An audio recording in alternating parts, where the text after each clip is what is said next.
Hello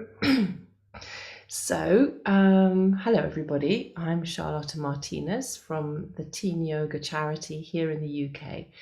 Yes, I'm speaking to you from literally the other side of the world, of which I'm very grateful to New Zealand Yoga Alliance allowing me to do that. And to present to you today about what we do here in the charity. We do, in fact, exist all over the world. We have our very lovely representatives in both New Zealand and Australia. Our rep in New Zealand is Andrea, and our rep in Australia is Kathy, and you can find them on our website www.teamyoga.com if you want to find out more. I'm going to tell you a little bit about what we do, 5 or 10 minutes, and then I'm going to take you through a sequence. And then I'm going to tell you a little bit more about what you can do next, or how you can get involved, or how you can find out more.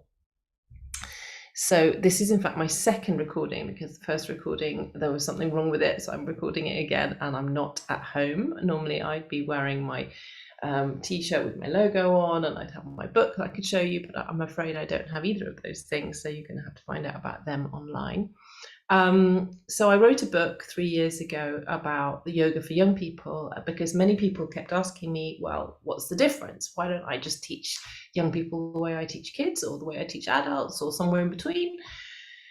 My response to that was continuously the same, because I'd been a teacher for 20, 30 years in schools, on and off, in secondary schools.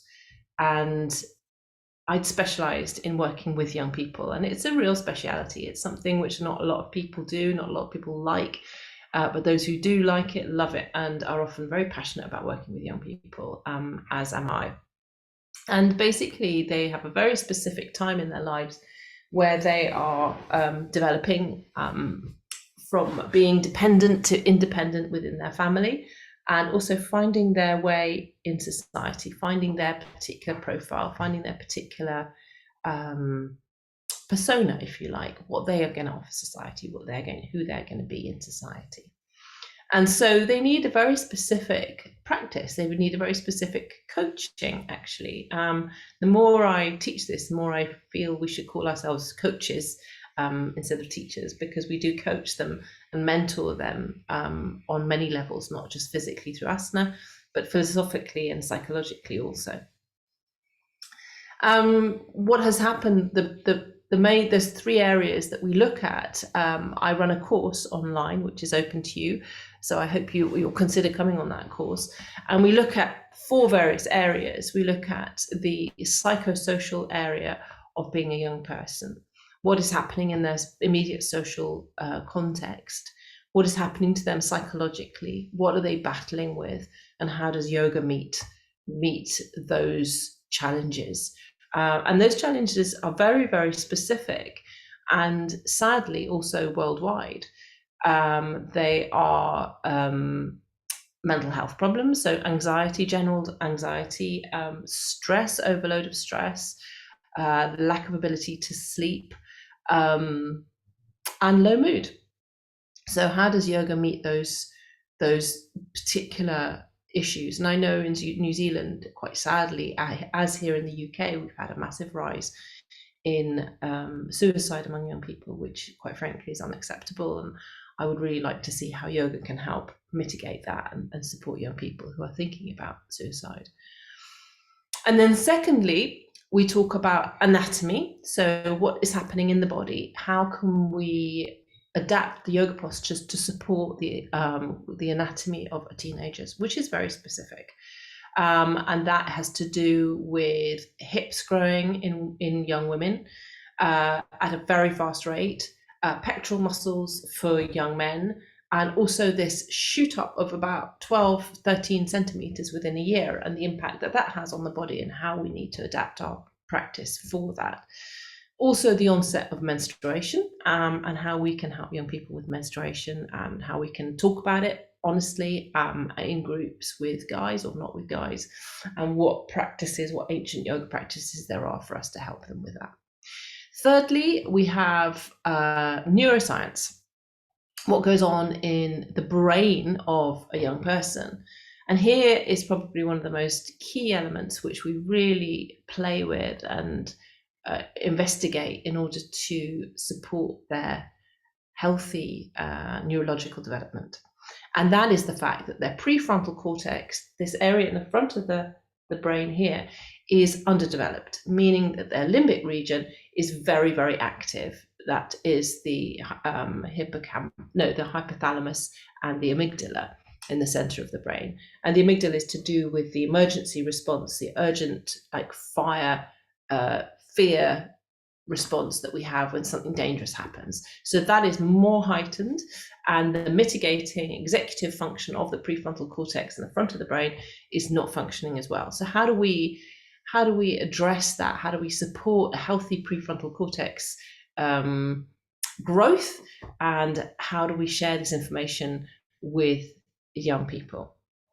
And fourthly, and probably the area that I enjoy the most, is talking about philosophy of yoga and how we can introduce the philosophy of yoga to young people to so that they can lead more satisfying lives.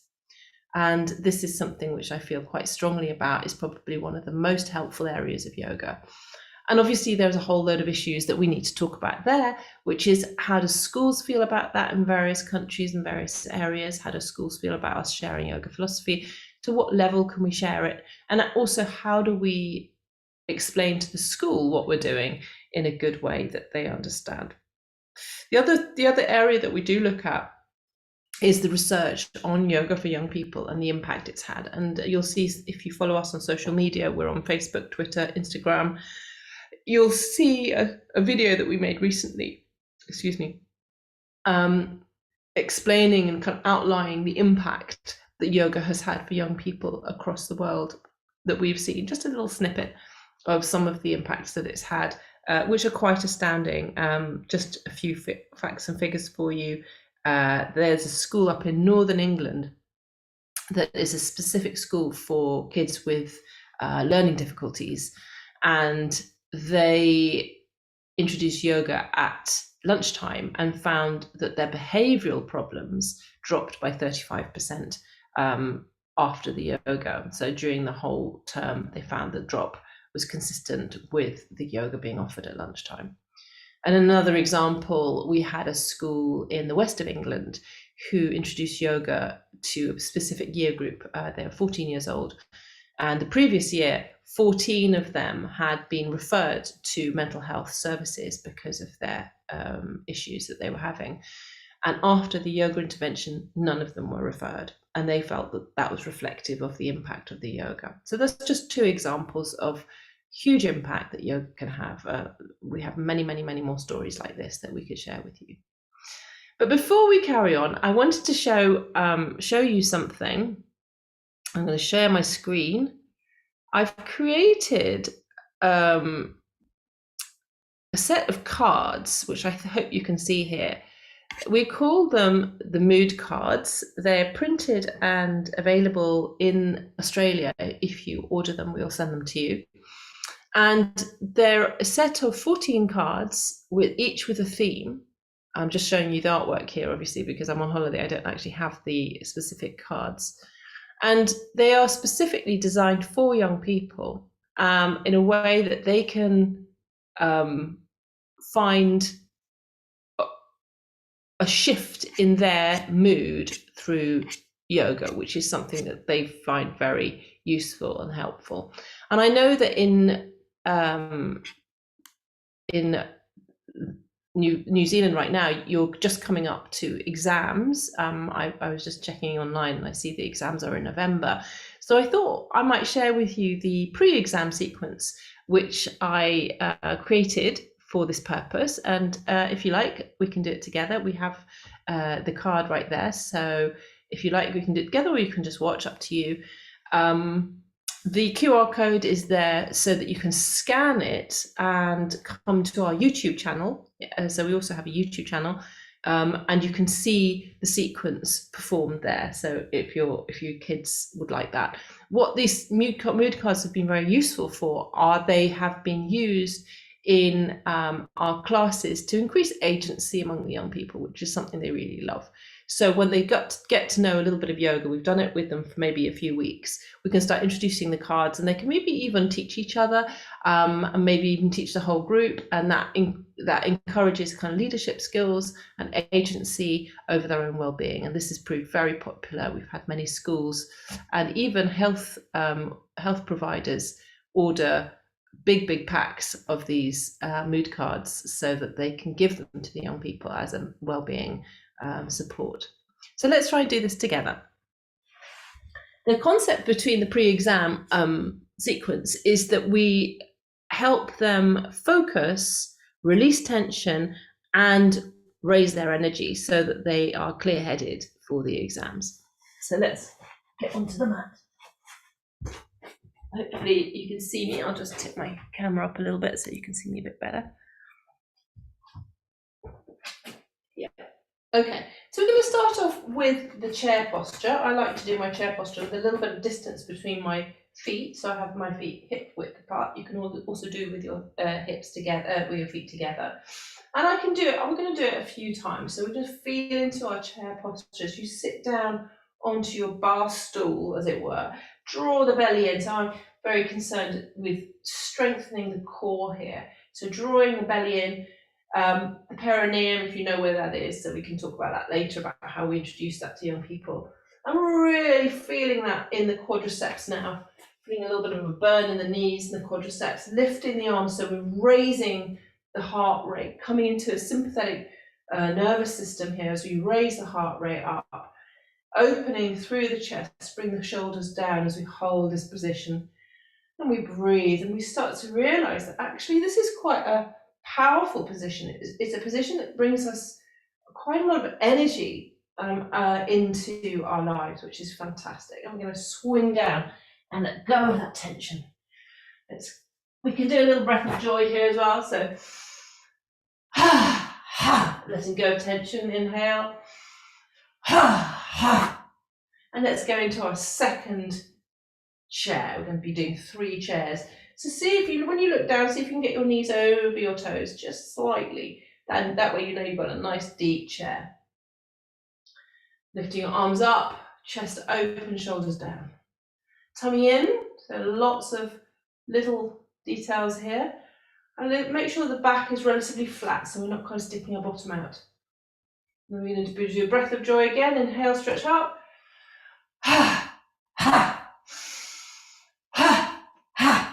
And the third and final one, sitting down comfortably, feeling through the legs, starting to feel really energized now. Pulling up through the lower abdomen, shoulders down. Good. A few breaths here. Release the feet a little bit. And then come up gently. Very nice. Take a little sip of tea.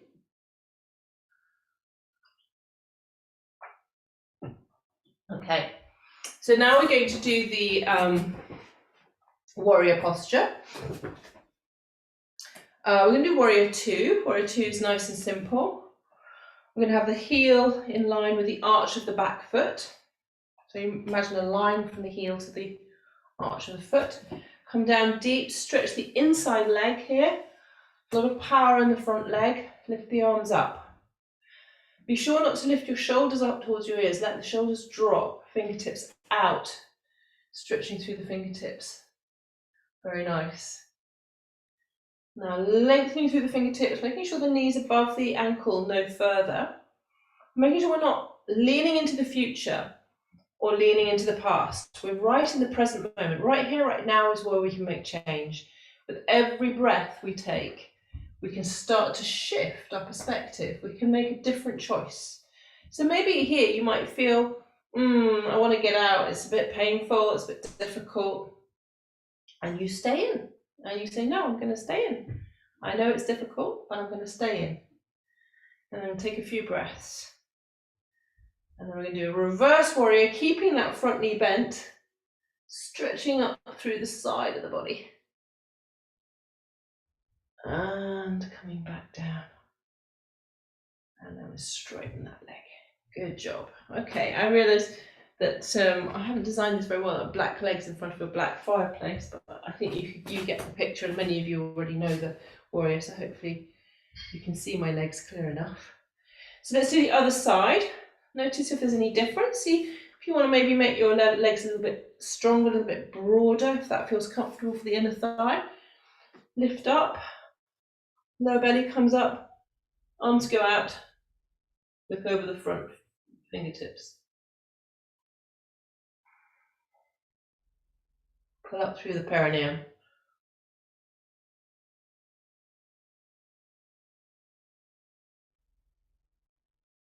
Straighten the back leg.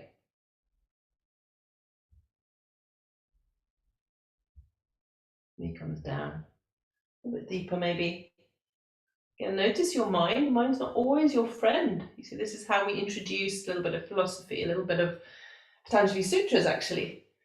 Your mind is not always your friend. Sometimes it's telling you stuff that's not helpful. Have you ever had the thought, oh, I don't look great today, or it's a bad hair day, or whatever? These things are not necessarily helpful. In the same way, your mind might be saying, okay, I need to get out of this now, it's a little bit difficult. That's not helpful. You've decided you're going to stay in this posture for a few breaths, and you're going to stay in this for a few breaths. This is how we create discipline, and this is how we overcome obstacles in our life. So we're just going to do that with this posture. We're going to focus over our front hand. We're going to feel into the past. We're going to honor our past, honor the learning that's happened, but focus ahead, but stay in the present. That's what this posture is about. Okay, well, I'm going to lift up now through the side, so get a little bit of a side stretch, and release. So feet now parallel, and we're going to come down into a forward bend. Stretching the back of the legs, the lower back. Nod the head for yes, shake the head for no. And inhale, coming up. The third posture we're going to do today, if I stand over here, you can see me a bit better, is the tree. The tree is a very famous yoga posture. And that's because it's really, really effective on many levels. The most important level that we're interested in today is balance, because when we balance the body, we need to focus. And when we focus, we become better at remembering things, better at discipline, like we said before, but also better at exams, which is what this sequence is about. Some of you might feel that you don't have great balance today, in which case you keep your foot on the floor like I am now. I hope you can see me okay. If not, you can bring your foot up and I'm going to stop sharing actually, because I just realized you can only see the card and not me, which isn't very helpful. So I'm just going to stop sharing for a minute, and we'll look back at the cards later. So we're going to bring the foot up like this. So for either toes on the floor, if that feels more comfortable, or you can bring them up to the shin, or all the way up into the inner thigh, if that's more comfortable for you. I'm going to choose down to the low today, just because my focus isn't great. And then I'm going to look out through the window, and I'm going to look at the tree that's outside my window, just to give me inspiration of how a tree looks when it stands completely still, even though the wind is blowing through the leaves. So feeling stable through the leg, stable through the belly, stable through the hips. And release. Okay, let's do the other side. Bring the heel up to the shin. Bring palms together. And lifting heel up a little higher if you feel comfortable. And this time, maybe we're going to try and just lift the arms up a little bit, see if that feels good for you today. So increasing our focus, drawing the belly in, strong through the hips, knees, feel there's a little bit of adjustment going on in the stabilizing the standing leg. And bring the palm back to the heart space. You feel much more focused, much more balanced after doing this posture. And releasing the legs. And let's just shake that out for a minute. Very nice. Okay, so now we're going to come into a more stilling set of postures, the last three postures of the sequence. which help us find a little bit more stillness, a bit more kind of coming into the zone of an exam. Things that you could do actually even in the exam hall, or just before, sitting outside or sitting in the bus. All these postures can be done without a mat, without yoga clothes, and that's something that we feel very important. So something that you can integrate into your daily life with ease. And this is just a neck stretch, very simple. So we just bring the ear to the shoulder, drop the hand down to the side.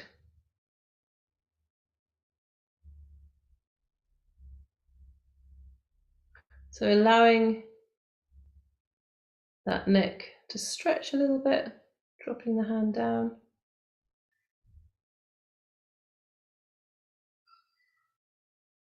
And then let's do the other side.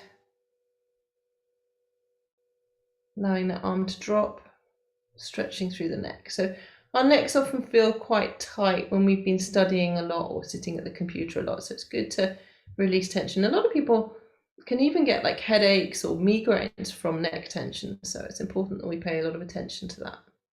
And let's bring our hands behind the head and just bring the chin to the chest, lengthening through the back of the neck.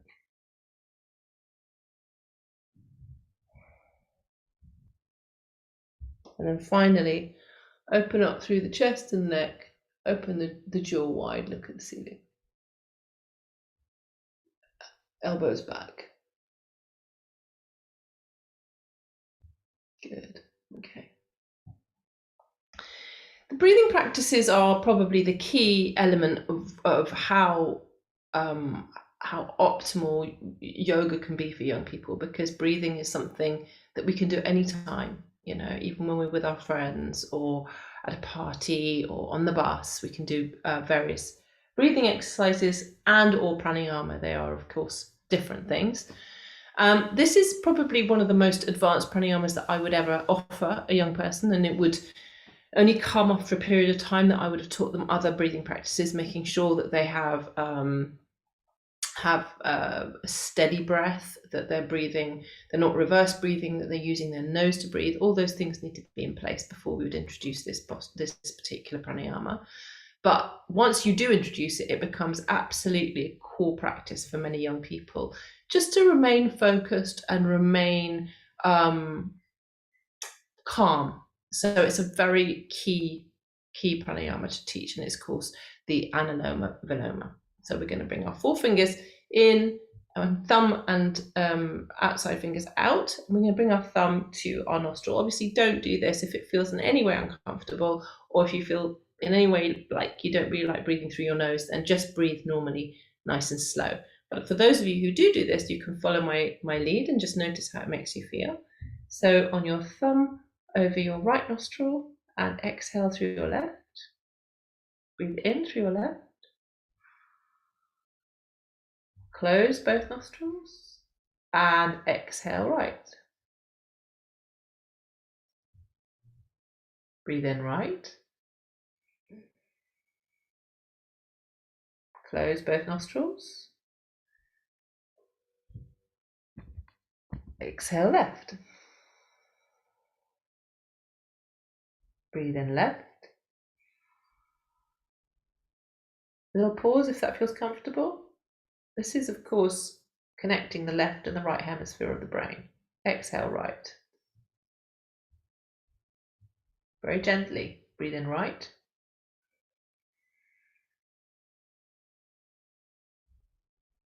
And exhale left.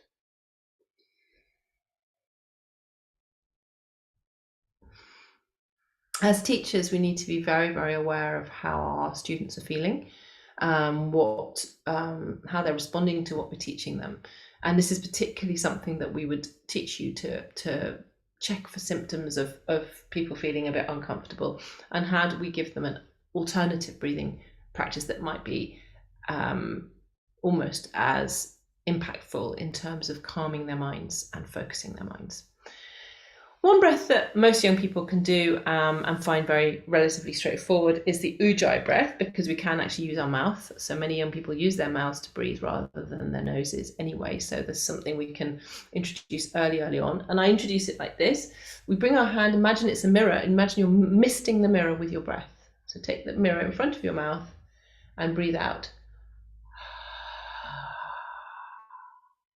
Okay, this is some ujjayi breath. So let's do it for a few breaths and just notice the difference. If you feel comfortable, you can close your eyes.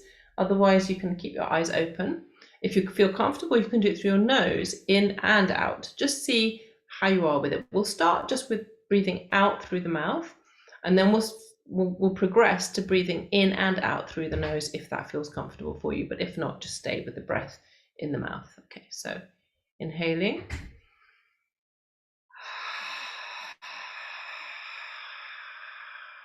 We also call this the Darth Vader breath.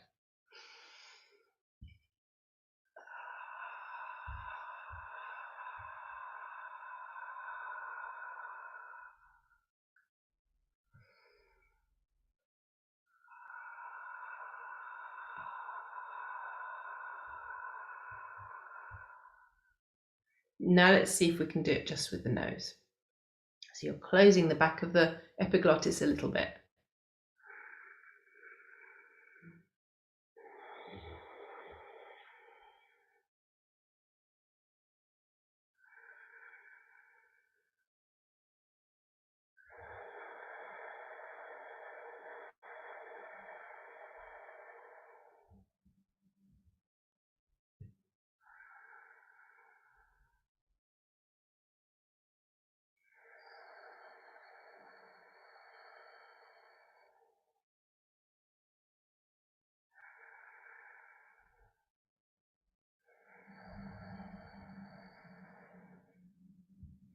And there we're going to finish. You can carry on in your own time afterwards if you like, but that's what we're going to be doing today. So that's an example of just a short sequence that we share with our young people, and all these short sequences are short specifically so that we can do it, in a classroom, at home, before they do an exam. So it's easy for a school teacher to add into their day, but it's also easy for a young person to do just before they go to school. So it's nothing too tricky. I just wanted to show you where we are on social media so you can join us. We actually do also have specifically, we do have a specific Facebook page for Australia and New Zealand as well, but I'm just going to show you our main Facebook page here. This is Teeenyoga Mindfulness, our charity, and this is obviously my view. So I'm just going to show you, once a month we do a live, I do a live webinar with Q&A, and this is a video that we just created about mental health, which I'll show you. The BBC collaborated with us to prove that the cortisol level, which is the stress hormone in the body, drops significantly while practicing yoga. In fact, the baseline is much lower than the two control groups. There's an SEN school up in North England who introduced yoga at lunchtime. And year on year, their behavioral difficulties dropped by 35% after yoga. 35%. Secondary school here in Bath introduced yoga for their year 10s.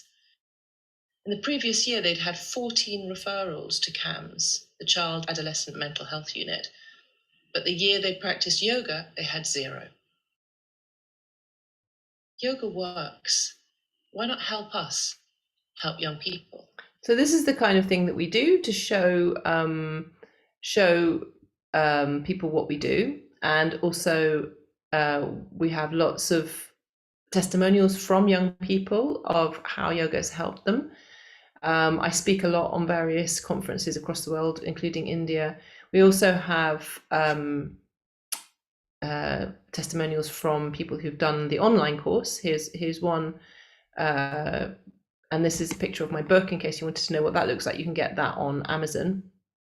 and various other online places.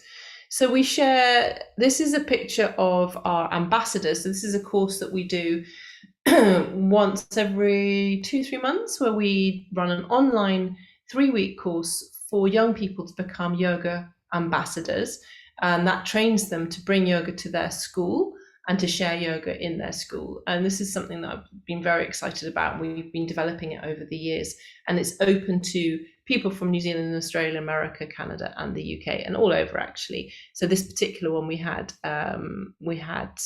young woman from South Africa join us, as well as several women from all over the UK. This is the kind of infographic that we create for you to share with with parents or with schools or on your social media about the impact of yoga. So this was the BBC study that we referred to.